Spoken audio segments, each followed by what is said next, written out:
Hi, welcome back to the Red Dice Diaries RPG podcast with John. Hello. And Hannah. And today we're going to be talking about inventories and equipment in RPGs.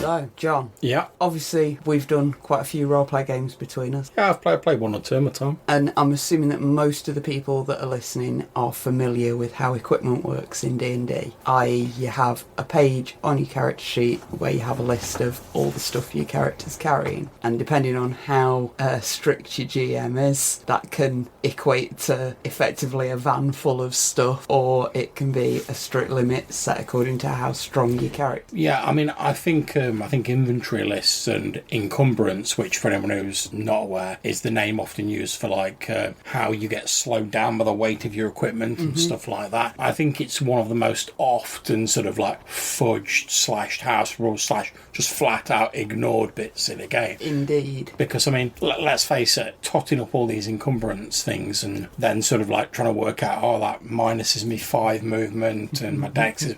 It's not particularly interesting. I mean, if you think about D&D, and obviously originally it wasn't meant to emulate sort of fantasy films, but that tends to be more how it's gone sort of nowadays. You know, it emulates a particular genre. And if you think about it, when you ever see a film where they're like, let's go and fight that dragon, and they're like, I forgot to pack a spare dagger, or like, I forgot my backpack. How often do you see a film where somebody's given a MacGuffin in Act 1 and it comes up useful in Act 3? That's true, but that's like a plot element. I'd classify that as like a treasure rather than just basic equipment. I mean, you very rarely see a bit when they're like, right, we're going to go and fight the dragon. However, first we've got to spend half an hour of the film at the local like corner shop, like buying swords and 10-foot poles and stuff like that. Indeed, and a lot of D&D can devolve into that. Yeah. Now, at the other extreme, you've got something like my Fate game, where it's the Star Trek universe, therefore everybody's got access to a replicator. Yeah, it's post-scarcity, isn't it? Yeah, so it's completely irrelevant how much money you've got. You can just walk up to a machine and ask for something. And if it's something that machine can't make, then you still don't have to put that much effort in unless I choose to make it difficult for you to get something. Well, we should, sorry to go on a random tangent, we should do an episode where we talk about like Star Trek technology and like modern technology. And I know, and I'm sure everyone out there knows that like Star Trek, the original series, influenced a lot of modern technology from like the flip phones to stuff like that. But when you think about things like replicators, and then you think, well, we've got 3D printers now, so... I think Isaac Arthur's probably got us beat on that. He's done 2 or 3 episodes and he actually knows what he's talking about. Well, yeah, but I mean, obviously Isaac Arthur is like amazing in terms of the science stuff. And watch Isaac Arthur's YouTube if you're running a sci-fi game, people. What's the name of it? It's like Futurism with Isaac Arthur or something like that. SFIA, Science and Futurism with Isaac Arthur. Definitely going to listen to that if you're into like your sci-fi, you want to hear some cool stuff about science. Great channel. But I mean, in terms of like role-play stuff, I think we could talk a bit about that and sort of how you can extend and extrapolate what we've got now to make convincing sort of future thing. But obviously we're getting off track. We're talking about inventories. I do kind of feel like you're trying to distract me from the inventories with talk of Star Trek, because you know I fucking love Star Trek. Well, why would I want to distract you? But anyway, so in between those two extremes, you've got a system that works really, really well for the equipment stuff, and that's the main reason I was suggesting doing this episode, because we've been playing this system, and we've played Scum and Villainy, and we're currently playing Band of Blades. That's correct. And do you want to explain a bit about the system? How the equipment stuff works in the system. So basically, I'm going to give you a very, very brief explanation of the sort of overview of Band of Blades, because it informs how the inventory system works. But I'm not going to go into too much detail. We did a session 0 recording, so you can check that out if you want to find out more about Band of Blades. But essentially, it's a sort of dark military fantasy dealia where you play the sort of higher-ups, the leaders, the decision-makers of the human forces fighting against this undead like Lich King called the Cinder King. And unfortunately, the human armies have already been beat. The final battle has already been lost. You are now in a retreat, trying to desperately get to a place called Skydagger Keep and make your final stand. Now, as well as playing those sort of high up decision makers, when you send people off on a mission to like get resources or weapons or whatever, you choose which of the men from your force are going to go on the mission, and you then take their part to play the mission. And the reason that's relevant in terms of inventory is because every time you go on a mission, you get to pick what's called a load for the character that you're playing. And this is basically the list of equipment they have for a game. And it's classified in 3 different ways. Now, you can either take a light load, a normal load, or a heavy load. Now, if you take a light load, you'll get a certain amount of equipment, and you might get 1 or 2 little choices, but you get like a finite amount of equipment, normally 3 to 4 sort of items. If you take a normal load, you get all of that stuff and some extra stuff, with the understanding that you're not as fast moving, you're a bit weighed down, you're a bit less stealthy. If you take a heavy load, that's when like bad to get real, and you're going strapped up with all your weapons. You've got armour, you've got muskets, you've got all the stuff off the light and the normal loads, and you've got a load of extra shizzle off the heavy loads. But you are armed to the teeth. You are not stealthy by any means. You are slow moving, so you are trading out speed and flexibility for the hitting power. In addition to that, whatever load you select, you also get what's called the utility load, where you get to select a couple of items from a little list, and that just rounds off your equipment choice and gives you a little bit of personalisation. So that's how it works for Band of Blades. And one of the reasons I personally quite like this is because there's still a bit of flexibility, because you get to pick your load individually. So one person might go, oh, I'm the scout for this mission, I'll take a light load so I can move quickly. And one person might be like, right, I'm the heavy, I'm for when stuff goes wrong, I'm going to take a heavy load. So you've got a bit of flexibility, but you don't have to spend a long time selecting all your stuff. You pick light, medium or heavy load, you choose a couple of little extra bits, boom, done. Exactly. And all the equipment's already sort of flavoured around the speciality of that character. So if you play a heavy, you'll have different equipment options to a medic. And I think that's one of the reasons why it works in Band of Blades, because all of the characters have a strong theme. And the equipment lists in Scum and Villainy work very similarly, but you choose how much stuff you're bringing, but not what stuff. Yeah. And each character type has their own list from which you can pick certain stuff that will add to your load. There will also be certain things on that list that are in italics, so they don't add to your encumbrance. Yeah, so the way it works in Scum and Villainy, as Hannah was saying, again, you select whether you're going for like a light, medium or heavy load, with all the sort of upsides and downsides that brings. However, unlike Band of Blades, where because your resources, the equipment that the Legion, your army has, is a big thing in Band of Blades. However, in Scum and Villainy, you don't pick your equipment straight off. You pick a light load, and it'll say you've got this many boxes of equipment, and then there'll be a list of stuff you could potentially have with like boxes next to them. And during the course of a mission, you might be like, oh right, I need to shoot someone, so I'm going to tick this one box here to say that I've got a blaster pistol as part of my equipment. But once you've ticked it, that is set. It is then part of your equipment. But as long as you've got boxes that are unfilled, the number of boxes being based on the load you've taken, then you can select equipment as the situation merits it from this list. So it's very flexible. There's another system that we've played quite a bit that handles equipment very differently. Okay. Go on, tell us about World of Darkness and how equipment's handled in that. In World of Darkness games, you might have defined equipment, like, if you steal a policeman's badge in an adventure, you've got a policeman's badge. But at the start of the game, you tend to have backgrounds such as resources representing how much cash you've got. You might have a haven background representing the building you live in. And they're sort of abstract measures of stuff that you can get hold of easily. So if you've got a high level of resources you need to buy a car, you might be able to just whoop out your wallet or your credit card and be like, boom, I've bought that car. Whereas if you've got a low level of resources, you're going to have to come up with some cunning plan or some ridiculous way of getting enough money to get this car. Or, to be honest, you're probably just going to nick it. Because you're a vampire. Exactly.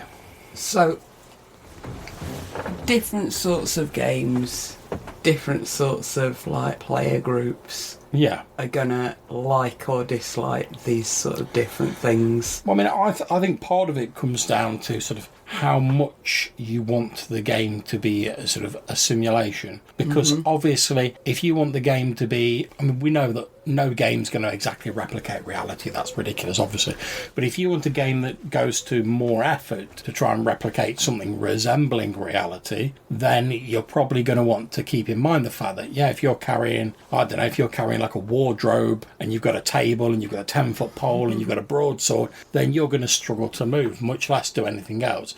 And you'll probably want to have that represented. Whereas if you just want to play a fantasy game where you're kicking ass, you're taking names, you're probably not going to be so bothered about that. But I think most people probably fall somewhere in the middle. So for me, I don't want personally for my game, I don't want the sort of shopping sessions you tend to get and the extra resource management that goes into like tracking all of this stuff to the nth degree. However, I also don't want someone going like, oh, well, I'm wearing full plate armour, I'm carrying 6 backpacks laden down with coins, I'm carrying a halberd, I've got a 10-foot pole, I've got this, that and the other. But I just tend to go with a bit of common sense. If someone's got far too much stuff on them, I will just say to them, you cannot carry any more, or you are going to struggle to do whatever the action is based on what they're carrying. For myself, Yeah. I'm quite happy to completely not bother with the inventory stuff. But it got me thinking today, maybe I should sort of keep track of a few things like that. I don't think it's really so relevant in the game I'm Well, yeah, I running. mean, I can certainly see your logic. I mean, you're saying Star Trek, it's a post-scarcity world. In the normal course of situations, like if you're not trapped or anything or confined, then you can just go up to a replicator and go, replicator, give me a 10-foot pole. Brrr, out it comes. No problems. But maybe if you want to, I was going to suggest maybe if you want to dip your toe in the water of that, how about if you ran an adventure where they were maybe stranded somewhere and they've not got access to those resources? Maybe there's a shuttle This crash. may actually be the reason that the idea came into my Well, there head. you go, you see. Maybe there's a shuttle crash and you can say to them at the start, right, you can pick X number of items that were on the shuttlecraft, let them define that and then say, right, shuttlecraft crashes. That's what you've got, and they have to make do with what they've got. I mean, you could even like tell them to say they're going on an away mission. I mean, I don't know the specifics, but say they're going on an away mission, and you're like, right, here's a list of things. Pick, let's say, 15 for a random number. Pick 15 things off here. That's what's on your shuttlecraft. Don't tell them what the adventure's going to be. Then halfway through, red alert, shuttle's crashed. You can then say, oh, you've only got these like 15 things. That's literally all you've got. You haven't got any replicators, the ship's power's down. What are you going to do about it? However, when I'm running fantasy games, it's obviously a lot more of an important factor. It's the sort of thing that is quite useful, and something that I was thinking about with fantasy games like D&D is having the group at the start of the campaign basically come up with a backpack, which is somebody's got the backpack, it's brought with you, and it has the equipment that isn't your bedrolls or your food. Yeah. You agree that between you at the start of your campaign, you're pulling out a book. I assume somebody else has already got this idea. No. I'm just pulling out the book that I think might be an interesting sort of look at it, but I'm just refreshing my memory. Yeah, you basically come up with the like equipment that you've got for your adventuring group, and if people want to add to it, they can. But it does sort of bypass this like equipment thing that happens at the start of a lot of adventures in D&D. If you've already done it in the first adventure and just said, yeah, that's your equipment, unless you get an opportunity to buy more stuff, there's none of this trawling through books and stuff that I remember, which maybe doesn't happen so much in 5th Ed, but I remember being a big part of 2nd Ed. So come on then, what's in the black hack that you're going to tell me about? Okay, so on the black hat, you get very simple character sheets. It's got an inventory of 20 items. That's what you can carry. Simple as. Now, the way another sort of OSR game, Lamentations of the Flame Princess, works is, again, you have a certain number of slots on your inventory. Some items are classified as oversized items, like double-handed weapons, and they take up 2 slots instead of 1. Some items are classified as like tiny items, so like a dot, and 10 dots would take up an item. And the way that works is it's very easy. Why does that sound like the equipment system for Munchkin? I wouldn't know. The Munchkin card game. I wouldn't know, sweetie. No, right. But the way that works is very simple, because you fill up your slots on your inventory. You then count up the number of things you've got in your inventory, and then you use that to determine what the effect is on your movement and stuff like that. So it's taking the basic sort of D&D idea, but it's simplifying it a bit, because you don't have to look at the individual encumbrance for each item. You just go, oh, I've got this many slots filled, right, my movement's reduced by like 5 or whatever. Nice. So I quite like that as a sort of in-between measure, where it gives you a bit of a flavour of it, but the actual bookkeeping bit is fairly easy to do. Another aspect of this, of course, is how powerful characters are. Yeah. And I suppose one of the big reasons that everybody has access to everything in the game I'm running is because a big part of that game is, hey, you've got all the power, you can nuke this planet from orbit if you choose to. What are you going to do? Whereas a lot of games are about being the people at the bottom and struggling your way up. Yeah. And if your character's got nothing but literally his boots and his father's sword, then the next piece of equipment that you get hold of is a lot more important to you than when you're at like 20th level and you've got vaults of gold and you're dolled up to the nines in 20 different suits of armour because you can. Yeah. And you've got access to palaces and stuff. It doesn't matter so much. So at a lower level, it's obviously a lot more important to do the inventory things to some degree, to talk about like what equipment you have and haven't got access to, because it helps keep the like power creep down. Yeah, that's true. It's true. Go on, you pulled another book out. What are you digging? Yeah, it's ICRPG. I was seeing if I could find what it lists in terms of like the maximum amount of equipment you can have. But I can't actually see anything about it. No, I believe ICRPG, again, it's just the number of slots on your character sheet.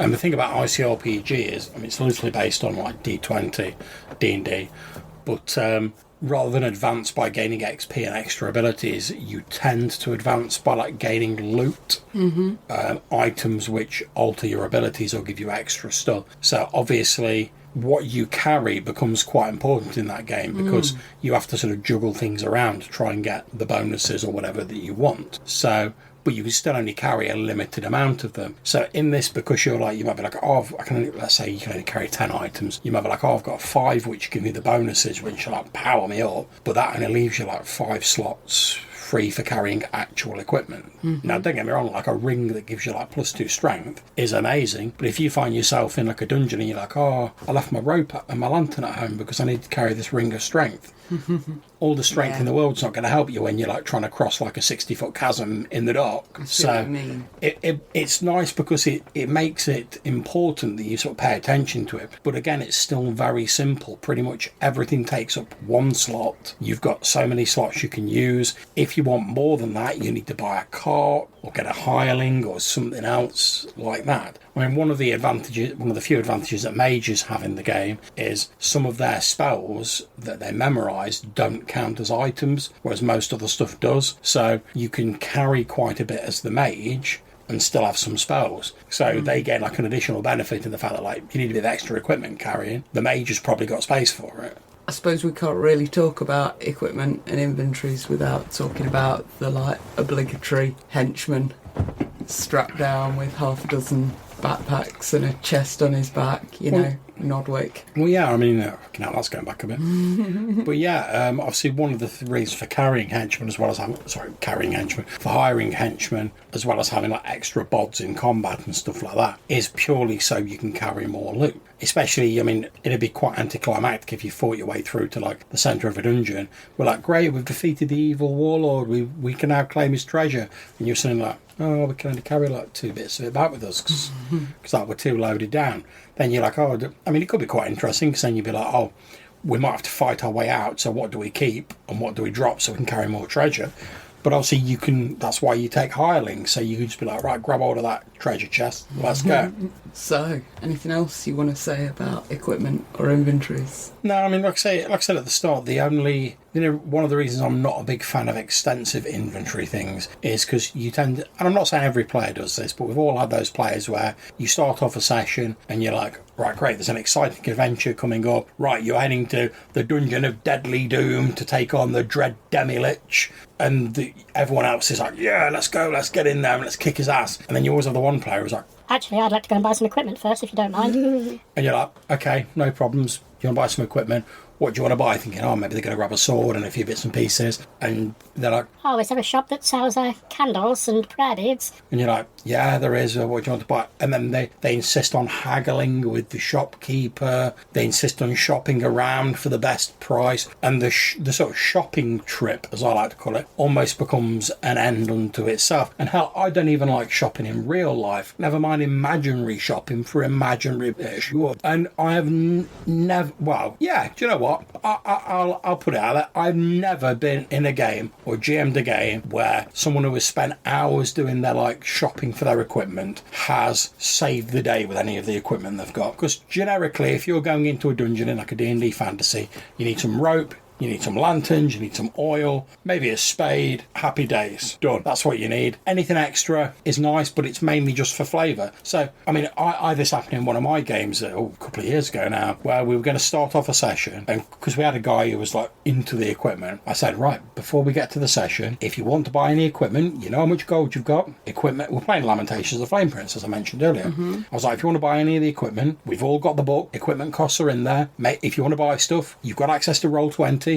Just take the money off your character sheet, put the equipment on your character sheet, and then we're going to start the game as soon as we get started. So we kicked off the game, and literally the first thing the guy said is like, oh, there's still a few bits of equipment I need to sort out. And one of the other bits was Johannes, actually. About blew his stack. He was just like, no, that's why John said, make sure you've got your equipment before the session, so we don't have to do this short, and we can get straight to the game. I can't remember if he said short, but that was the brunt of it. And It's the kind of thing I can see him saying. And the main problem with this, because don't get me wrong, if there's nothing exciting going on in the game and you're like, oh, I want to do a bit of shopping, that's fine, I don't mind that, whatever. Maybe you're coming back from an adventure and you're like, I want to spend my hard-earned gold, that's fine, no worries. But the fact is, especially at the start, if you're the GM and you're trying to get everyone ramped up, you're trying to get everyone excited, so there's a bit of passion and investment in yes, we're going on this adventure, we're all enthusiastic, we're going for it. There is nothing that will kill that enthusiasm more stone dead than someone going, oh, can we spend half an hour going around the shops and haggling over fictitious goods? That will just stop any build-up that you're trying to do for your adventure and throw cold water over it. So then by the time I'm using half an hour just as a random example, sometimes it's longer, sometimes it's shorter, but once that shopping trip is done, most of the other players who couldn't give a shit about buying whatever are all then just sat around yeah, because they're thoroughly disengaged because of that shopping trip. So you've then got to start at square one, getting them built up again, ready for the game. So it's just effectively wasted that work you put in at the start of the session. Now, if someone at the very start of the session said, oh, can I buy a bit of equipment? And you say, oh yeah, here's an equipment, let's buy what you want. And they're just like, oh yeah, I'm going to buy this, this and this, and it's done. That's grand. It's the extended shopping scene that I have a problem with. And to be honest, when people try it now in my game, I'm just like, no, that isn't happening. Okay, so the shopping scene. Dunk! I have seen people make use of it and make good use of that time for roleplay for the other players who aren't going through the books and being tedious, to get in perhaps a scene with somebody trying to pick their pocket, and that brings you into the local thieves guild. A scene with just chatting to the merchant and getting some tips on whatever adventure they're headed to. Yeah, anything that, it can be put to good use. Like anything, it's very sort of situation dependent. Because like I say, if you're in a phase where everyone's got the idea that oh, we've got a bit of time before the adventure, let's go and talk to some NPCs, let's find out a bit of information, let's do this, that and the other, that's grand because everyone knows what the score is with that. And if you want to do a bit of socialising and whatever, then that is absolutely grand, no problem with that. It enriches the world, great, happy days. I've had that happen, I've had that done quite a lot in various games I've run. My issue is when you sort of get to the stage where you're like, right, let's go for the mission now, and then someone goes, oh, actually. Yeah. It's that, oh, actually. Yeah, I think we can agree that is a problem. Yeah. The other problem that I've come up against with the whole equipment inventory thing is at the other end of the game when there's this huge list of what you've found in the dungeon, and you have to spend an hour of admin time basically splitting it up between the group. And again, this is something where keeping it much simpler or not having loot be the sort of target of the game just sort of bypasses that. But there are other ways around it. So like, again, you're running a D&D game, 10th level say, and they've just finished a 6-session dungeon. Now you're going to have some decent loot at the end of that. How would you handle not turning the next hour of gameplay into basically just somebody reading out a list and somebody going, oh, I want that, and then somebody else going, oh, but I want that, but I want that, but I want that. I would hand a ready-made list over to whoever the spokesperson is for the party, so whoever the party leader is. I'll be like, you have found, I give them a brief description, I'm like, you have found this, here is the list. So obviously, because I run games online, it's quite easy for me to go, here's a list in the chat box or whatever. Now, most of my players are pretty good, and they'll generally be like, because they know I'm not too fussed about the encumbrance, as long as it's not ridiculous. So quite often they'll be like, oh, we take the treasure, we'll work out exactly how we're going to split it up afterwards. And I go, that's grand, I know you've split it between you somehow, you're all going to be together, that's fine, and I don't ask any questions. Then later on after the game, they can be like, all right, the barbarian will be better with the +1 sword, and they can sort it all out then after the game. If I had players who maybe weren't sort of along that lines, I mean, like I said, I'm blessed with quite cool players. If I had players who maybe wanted to do that whole like, oh, well, who's going to do this, who's going to do that, and they thought it was a good idea in the middle of a dangerous dungeon to like start poring over equipment and taking their time and loudly debating what equipment they were going to have, I'd just be sat there rolling a d6 and be like, oh, that wandering monster's going to come along sooner or later. Fair enough. Or if I really wanted to make the point with sort of sledgehammer salty, I'd be like, oh, you've defeated the villain. Oh, his lair's starting to collapse. Oh, the ceiling's collapsing. Oh, the roof's falling around you. Oh, well, yeah, you can stand it if you want, but like every turn I'm going to roll a d6, I want to get a 1. One of you's going to be hit by a giant rock. And if that doesn't get the point across, nothing will. But the fact is, I mean, obviously that's not a subtle example, but the fact is, if normally in a D&D game, if you're in a dungeon, pretty much every other round, the GM's rolling like a d6 and you've got like a 1 in 6 chance for a wandering monster to turn up. Now, if you think that a combat round represents like, what, 10, 20, 30 seconds maybe? I can't remember the exact amount of time. I'm sure someone out there will know. But if they're stood there having a conversation for a number of minutes, how many wandering monster rolls is that going to be? And I don't time it exactly. I just sit there and like every like 10 or so seconds, I'll be like, roll the dice, roll the dice, roll the dice. And eventually you'll get a 1 and some more monsters will turn up. Now, they might deal with those monsters, but you can bet that after a couple of times that's happened, they'll be like, maybe we should talk about this back at the inn rather than like in the middle of the temple of deadly doom. So, anything else you want to say about inventories? No, I'm pretty good, I think. Marvellous. So that's it for this episode about inventories. We hope you enjoyed it. If you want to get in touch with us, you can leave us a voicemail message using SpeakPipe. There's a link in the description. Or you can send us a voicemail message to rddrpgpodcast@gmail.com.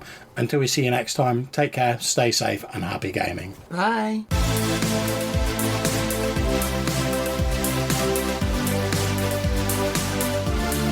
What have you got to say to the internet today? Yeah, anything else? No, okay then.